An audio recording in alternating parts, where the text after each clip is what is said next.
I'm Dallin Worthington, and this is my Week 7 public update on my work stress and counseling project.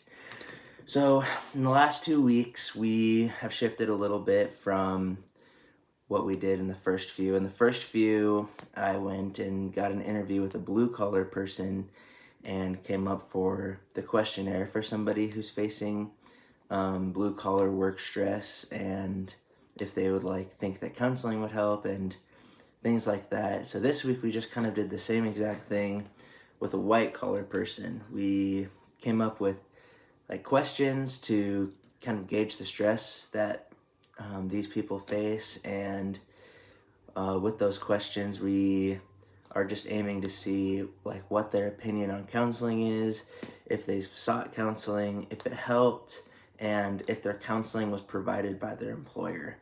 Because the whole point of this project is to gauge whether human resources representatives should be pushing for employer provided counseling for their employees.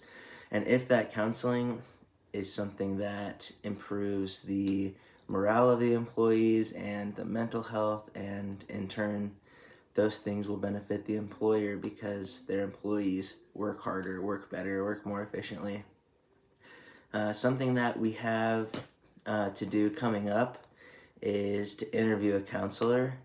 And I mentioned this during the last update, but most counselors are not really wanting to be identified with their opinions on counseling or work stress.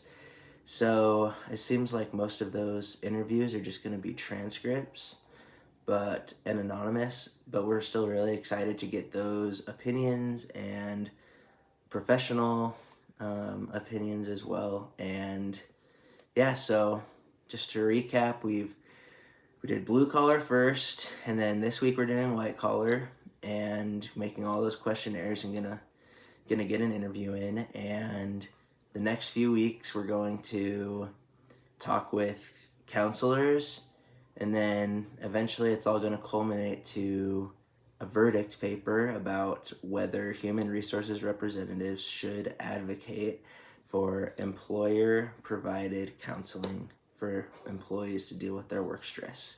Look forward to updating you again. Thanks.